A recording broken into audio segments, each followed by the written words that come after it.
It's coming home. Oh, hang on. No one's coming home. In fact, nobody's going out there in the first place because nobody can actually afford to go. What if I told you that England fans, the diehards who followed the three lions everywhere, are not taking their full ticket allocation for the World Cup semi-final and final? It's not because they don't want to. I mean, I'm still hopeful that we are going to get there, but because nobody can afford it. So, I've got a question for you. When did football's greatest tournament become a luxury that only the super rich can attend? Well, I'm Paul Coyte, and welcome back to Sport on GB News Originals. The 2026 World Cup kicks off across the United States, Canada, and Mexico in just a few months' time. 48 teams, 104 matches, the biggest World Cup we've ever seen, and by far the most expensive. Now, back in 1994, when the US last hosted, ticket prices ranged from $25 to $475. Adjust that for inflation, you'd expect maybe, $50 to $1,000 today. Instead, group stage tickets start at around $140. The final, the cheapest ticket, this is the cheapest ticket for the final. You probably won't even see anything. £3,119. Now compare that to Qatar 2022, where the most expensive final ticket was around $1,600 or just under £1,200. So we've more than doubled it in 4 years. So right, let's get specific here. England are scheduled to play their group matches in North America. So let's say they're drawn to play in New Jersey at MetLife Stadium, just outside New York. So you're an England fan and you want to go and see the opening match? Well, the travel agent here will look for you. Flights from London to Newark, June 2026. Right, so you're looking at a minimum £600 return. That's a minimum. And that's if you book now and you get lucky as well. Now, hotel near the stadium for 3 nights.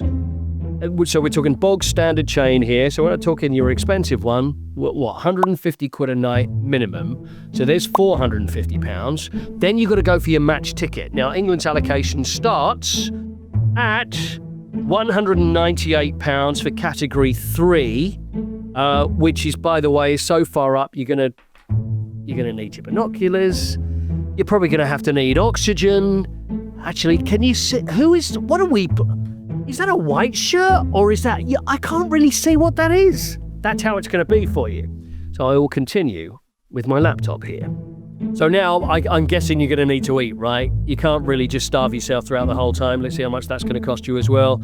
So I'll be conservative. What do you reckon? $40 a day? I've been to America recently. I think it's going to cost you a lot more than $40 a day, but I'm trying to be conservative.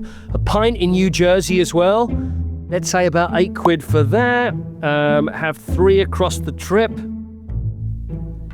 You're going to be able to make do with just 3 across the trip? Well, let's just say you are. And then you're nearly £25 down on beer alone. So let's have a look at this one more time, and I'm going to try and work this out. So we got flights, hotel, ticket, food, few drinks. You're pushing £1,500 for one group stage match. And you haven't even left the airport yet without spending money on transport.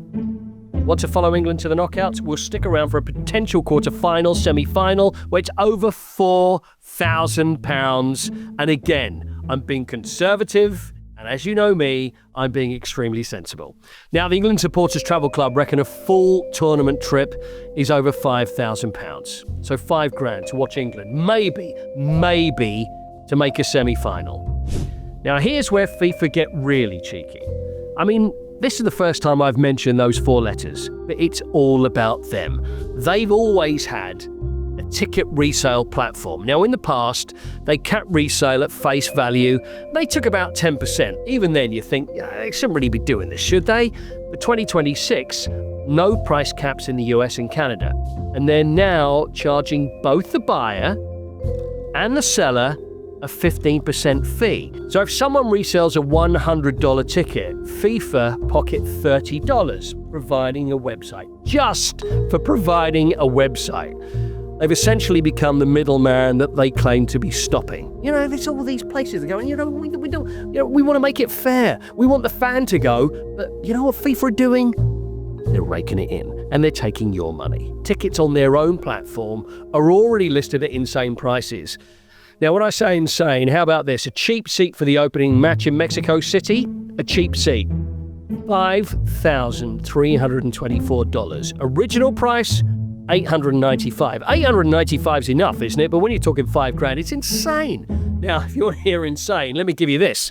England get to the final. Very strong possibility it's going to happen. Would you like to go? Of course you want to go. It's history in the making. It's your country, if you're an England fan, of course, and you'd like to be there. How much just for the ticket alone? Are you ready for this? Are you sitting down? $143,750. $143,000. I mean, at that point, just buy books at maybe your local stadium. Actually, the way things are going, you could just buy your local stadium. Why don't you just buy that? Why don't you just own the football club and then pretend you're there? And that brings us to England. Now, for the first time in modern memory, England's ticket allocation for the World Cup semi-final and final isn't sold out. England at a World Cup. Tickets available. Why? Because 90% of England's final allocation costs at least £3,094. It's the most expensive. Over £6,400 is the most expensive ticket. So even the fans with the most caps and the ones who've been to 50, 60, 70 matches, these are the hardcore. They're saying no because they can't afford to go. The Football Supporters Association put it perfectly. This is what they've said. Surprise, surprise, FIFA are finding out the supporters will turn their backs on ludicrous prices, however prestigious the game. So, we went out and asked England fans what they make. I think we know what we're going to see, what they make of these World Cup ticket prices and whether they actually would be going to the tournament. And by the way, all these people are non-millionaires. Would you spend $3,000 to go and watch England at the World Cup final? I probably wouldn't spend $3,000 now. Having said that, maybe in a few years when I have more money, I might. But right now, financially, I wouldn't. What's the most you would spend then? Right now, 500? Yeah. That's relatively cheap for this World Cup. Do you think England fans, football fans, are being mugged off nowadays? My goodness. I don't know. I feel like, footballers earn a lot of money, don't they? Would you spend over $3,000 to watch England at the World Cup? Definitely not. Why? Because you can get football tickets for 60 quid for like the Premier League. So I'm not a big England fan, to be fair. So a big Arsenal fan. So yeah, 60 quid to watch Arsenal, $3,000 to watch England. Yeah, I think so. So I've actually entered the draw maybe 3 times, and the draw is just quite confusing because it's like initially you had, I don't know, we were told like it's a raffle, and then they did like another draw. It's like, oh, you get another chance. Didn't get any like hits for that one either. And then the next one, they were like, oh, put your card details in, and then if you get a ticket, you'll get like an automatic like payment. But yeah, has been unsuccessful in kind of like all 3 draws. So now you're kind of just like looking at buying like a ticket from the market sale, and it's just, yeah, it's all a bit confusing. I don't think it's a real surprise what we were going to hear there. Strong feelings. You're an England fan? Well, it doesn't matter if you're an England fan, it doesn't matter who you're a fan of. It's too expensive. Gianni Infantino is having a lovely time. He's probably going to go off on a lovely holiday, go and see his friends in the Middle East. He doesn't care. It's the fans that are paying for this, and it's just too much, and most fans can't pay for it. Now, to be slightly fair to FIFA, I'll try, and trust me, I am being generous with this. They did introduce a £45 tier for loyal fans after the backlash. Sounds good, right? Sounds like a great idea. Thank you for the gesture. Well, here's the catch. It's only 0.8% of the stadium for each team. So a 70,000 seat venue, I'm sorry I'm laughing about this because it's so ludicrous. There's about 560 cheap tickets per country for the entire world's demand. It's a PR stunt that's got a calculator attached to it. FIFA say that they've had 150 million ticket requests. Gianni Infantino calls it proof of how powerful the World Cup is. What it actually proves is that FIFA can charge whatever they want and people will still apply. Doesn't mean they can afford it. Past World Cups reserve cheap tickets for locals, sometimes as low as $11. Good luck. You think we're going to see any of that? I doubt that. I'll tell you why. Because this time it's been scrapped. The people's game is becoming a rich person's sport. And the real fans, the ones in the stands every week, the ones who actually care, being priced out. FIFA don't care. So now we're joined by a fan who's been following him for a very long time, home and away, Dom Betts. How are you, Dom? All good, Paul. All good. Getting prepared now. Looking into the World Cup now, I think, really. History then. Let's talk about you and England first. How many World Cups have you been to? How far do you travel? You go to all the games? Yeah, so my first tournament was Euro 2016. I wasn't a member of the English Supporters Travel Club at that point, but me and my friends, I would just go out. I watched the Wales game when Sturridge scored the last minute, basically in the Paris fan zone by the Eiffel Tower. And then I've really started getting into England probably post the Russia World Cup. And then from there on, I've not really missed a game. I think the only away game I haven't got a ticket for, I think, was Montenegro in 2019. And then obviously we've had COVID. But I mean, even some of behind closed doors games, a few of my mates, we went out to Copenhagen in Denmark and just watched it in a pub because you could travel there. We've been to like Hungary and Poland when we didn't get an away allocation because it was just after COVID. But I've been everywhere, Kosovo, Qatar, North Macedonia, Greece, you can name it, wherever even kind of played in the last, since 2018, really, we've been there. And yeah, we'll obviously get onto it, but yeah, you really would hope in some stages that you get rewarded for traveling to all these places, but not necessarily when it comes to FIFA's ideas. Okay, well, this is what we're talking about. So, you have qualified. We've been through the CV as an England fan. You absolutely qualified to be able to talk about it with some knowledge. So, you'd be planning, thinking, when it came out, I think, what a great World Cup. What a great thing for us to be able to go and do. Go out there to the States. It's going to be a great place to be. England probably have never stood a better chance, although they have done maybe, but this really is a great chance for England, and you'd love to be there.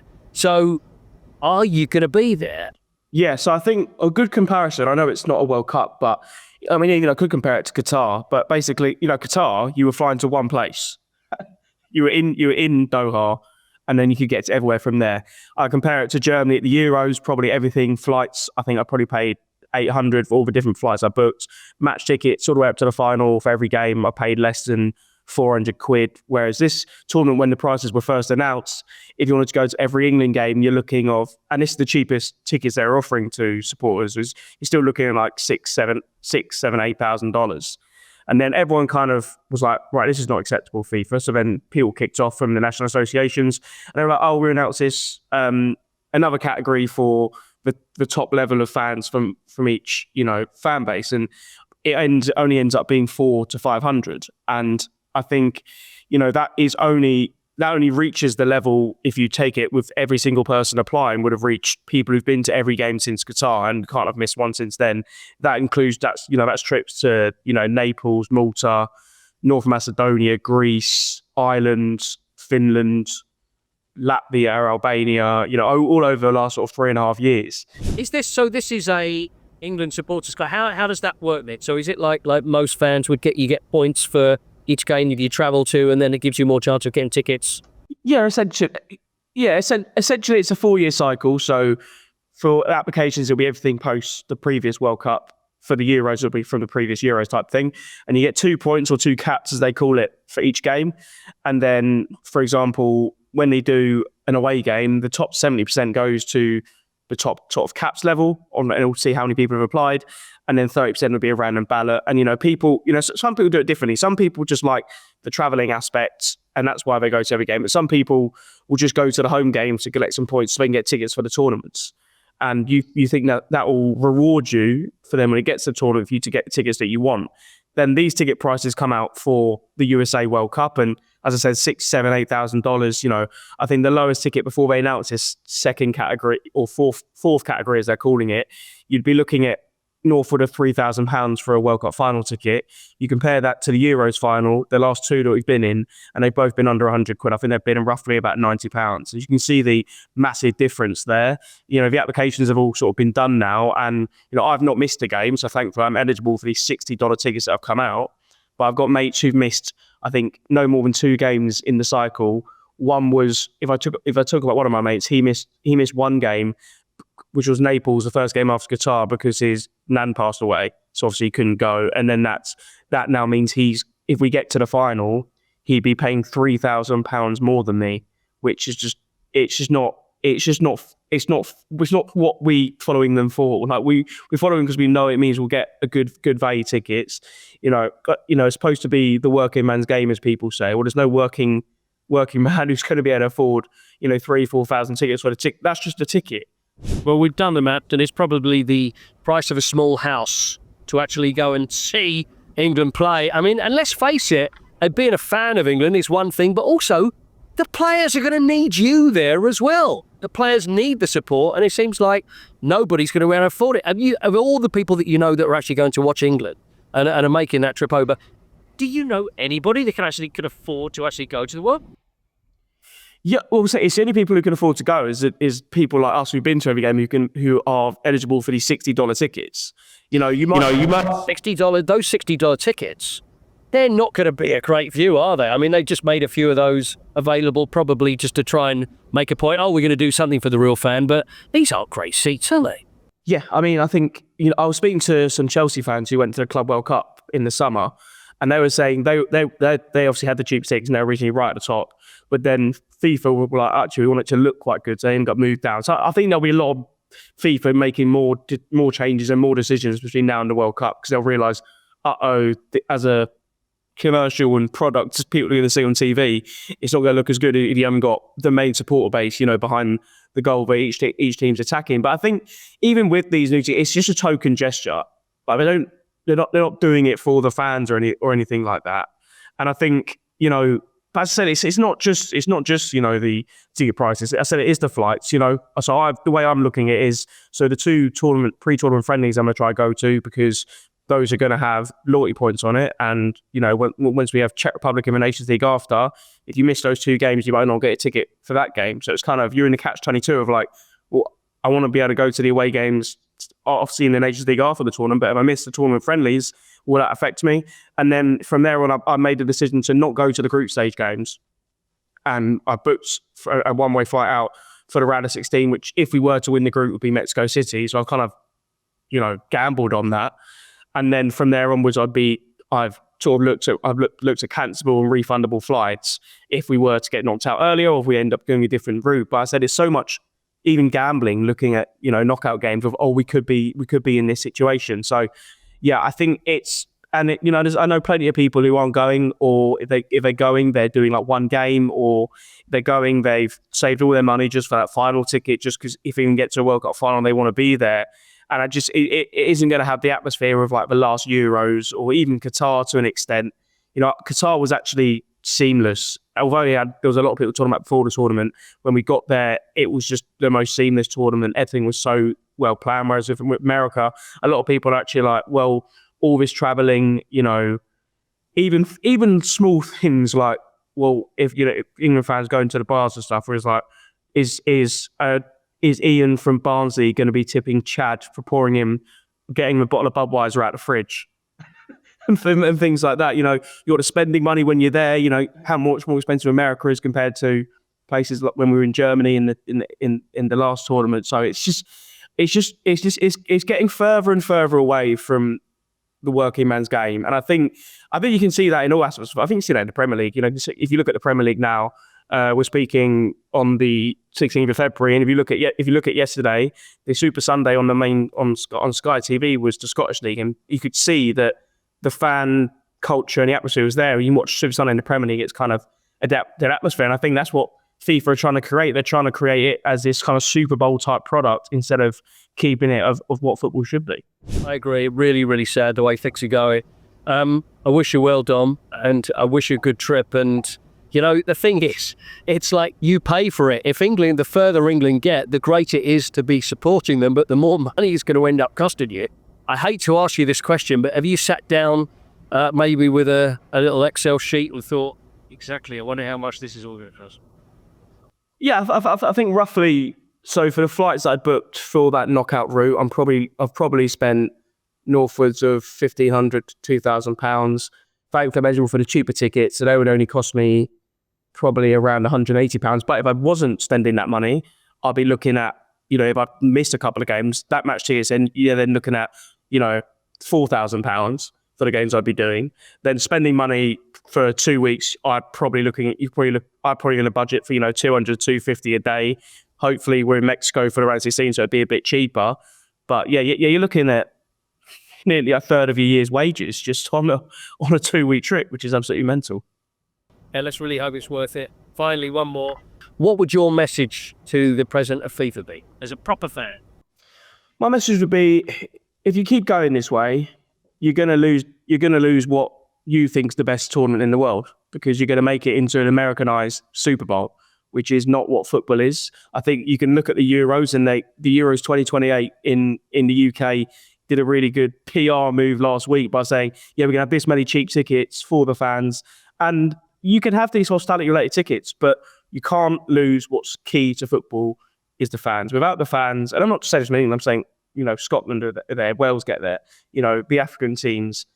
We haven't even got into the visa situation in the US. Like, you need to think about what is it that makes this game so good. And I'm telling you, it's not just the players on the pitch.